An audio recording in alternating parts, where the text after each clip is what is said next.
I would like to talk about the characteristics of medical translation or even medical language that's used in the texts. And we know a lot about, we come across so many reports, medical reports, or sometimes the doctors use words that we don't understand. We need to know what are the features of the medical language or that we are not familiar with. And this will help us in understanding how the medical language works, and therefore it will make it easier for the translator to be able to actually, translate better or be more confident when they are doing that. I'm just going to show you this. This is really just one slide on the characteristics of medical translation, which I will now direct you towards, and I will talk to you about one by one so that we can all of us learn something about what's called medical language. Of course, translators need to know the characteristics, the general characteristics of the medical language, so that they can actually then be able to translate more comfortably.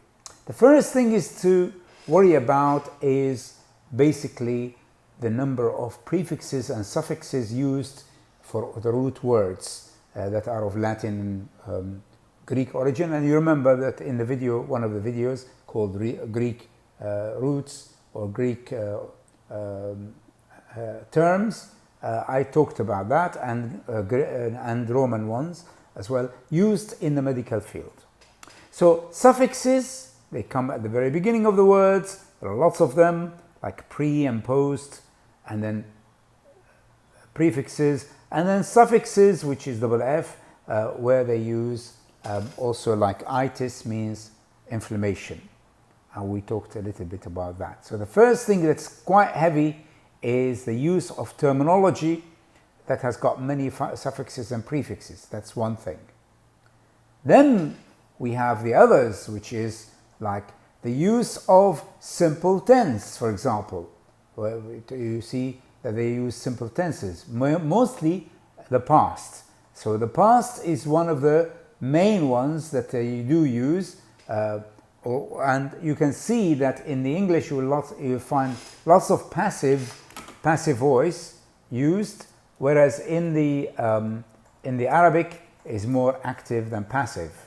So in Arabic, they use more active than passive. In English, they use more passive than active. And when we translate that passive, we translate it as tamma. Like, for example, tammat mu'alajatu and tamma ilaju for the passive voice. So it's very important, really, to know that in the English, passive voice is used a lot. Why is it used a lot? Of course, it's used a lot for to be more objective and know, and make the responsibility on the agentless sentence. Agentless means there is only the pro-agent. Pro-agent يعني نائب الفاعل موجود، لكن الفاعل مش موجود، ما بنعرف مين. She was diagnosed. مثلا the patient was diagnosed. We don't know who diagnosed her. We say she was diagnosed. So this is in order to make it less subjective. The next one is the heavy use of nouns, and mainly compound noun phrases. A lot of them are available and they are quite problematic. You need to understand how to translate compound noun phrases, and also the verbs are also used as well. We move on to the third point, which is the adjectives and adverbs. They are quite rare. They are not used that much. They are used very, very little. This is number 3, actually it's number 4. I haven't numbered it properly. So this is adjectives and adverbs are quite rare when it comes to the language used. There are also abbreviations, quite a lot of them, acronyms and abbreviations. And the difference between acronyms and abbreviations, of course, it is acronyms, you read them as a word, whereas abbreviations, you read them as separate. Like UN, for example, it's an abbreviation, it's not an acronym. Whereas if you, and IAEA is an abbreviation. But if you want to look at words like Saptco, for example, it's a name of a company. They call it Saptco, they don't say S whatever. Okay, so that is when you are reading it as a word, it's an acronym. When you're reading it as letters, it's an abbreviation. Then we move on to the objectivity. Here is the objectivity, of course. Objectivity is more in the field of in the specialized translation in general, but in particular in the medical texts, as opposed to the emotional language used, like the expressive type. Expressive, saying this handsome young lady was admitted to hospital. You don't see that in the report. So there is no emotional language used. The same actually happens in contracts, the same thing. They don't use emotive diction, as Basil Hatton calls it. Emotive diction, where they are using it, that gives a subjective view of the patient or the subject, I meant the subject here, I mean the person. Because the word subject has got two meanings to it, which is person, and also it means subject as in the grammar and syntax. The last one in this group is related to the fixed forms that are given to you to fill in from various departments in a surgery or in a hospital, which these forms are standard. So once you know them, once you translate them once, and that's it. Every time you just do the same thing. There's nothing special about them. Now, this is really what is related to these features. I'm just going back to the word subject, because the word subject is just draw my attention to the word subject here. Of course, the word subject, you will just say, for example, you say subject to, and subject to معناتها يعني شريطة أن, or when you say you are going to sign the contract subject to fulfilling certain conditions, for example. إذن طالما أنك توافي الشروط مثلا. فكلمة subject هي in this is an expression subject to, but when you use the word subject as a noun, it can mean either to describe the noun in a sentence, like a subject, verb, object, or it can mean also subject as in your material, the subject, the topic that you're using. It can also mean as well the subject to mean people, like for example in an embassy they will talk about their subjects, رعاياهم, رعاياها, رعايا السفارة مثلا.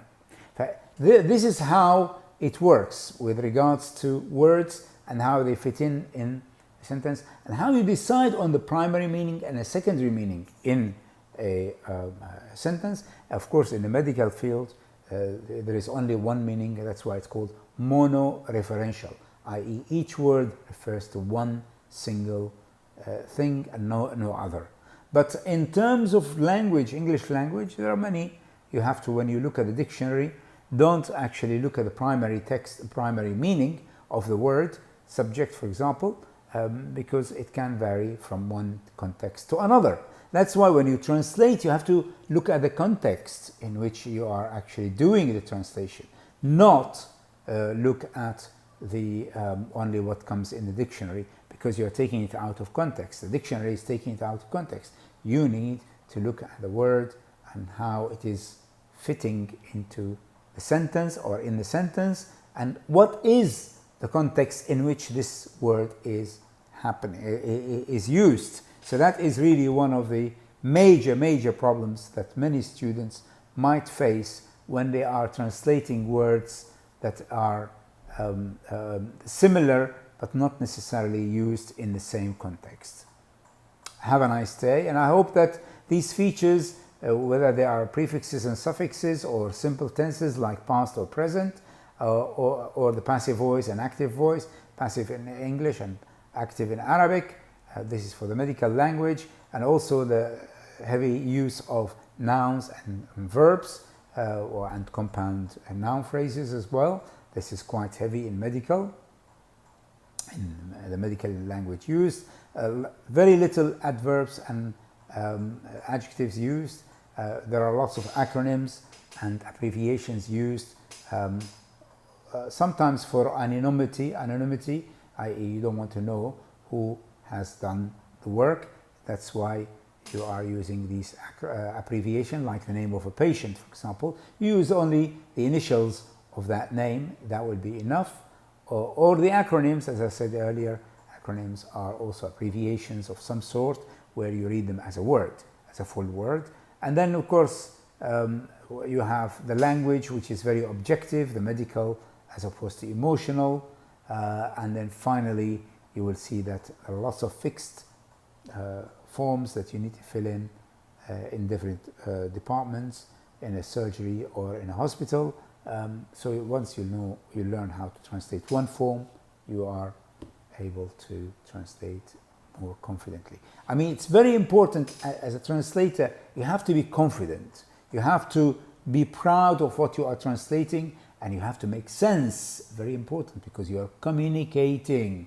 You are communicating with the audience, so you need to be able to communicate this medical information to your patient. And if the patient is an illiterate woman, for example, like housewife who hasn't studied or something, or if it's a man, for that matter, who's illiterate, they might need your report just to know what their condition is, what's their medical status is, and because they get worried about their health. And of course, health is extremely important in our life. And once you don't realize how important it is until you fall ill, and we don't want you to fall ill, of course. You know, I mean, in the medical field, I've just remembered now, being ill and feeling sick. Being sick is completely different things. For example, being sick means غثيان, which means that you are feeling that you are going to vomit. يعني أنت على وشك أن تتقيأ لكن لا تتقيأ. Whereas being sick is تتقيأ, يعني بمعنى أنك you throw up, basically. Okay, I hope that you've benefited from today's session on the general characteristics or aspects of the medical language used by various doctors and nurses, and they are all using them. We have seen them, these different characteristics, and you know, I mean, if you feel that there is more to add, please don't hesitate to send me a message and I will reply to it, and I am always available for you. Have a nice day.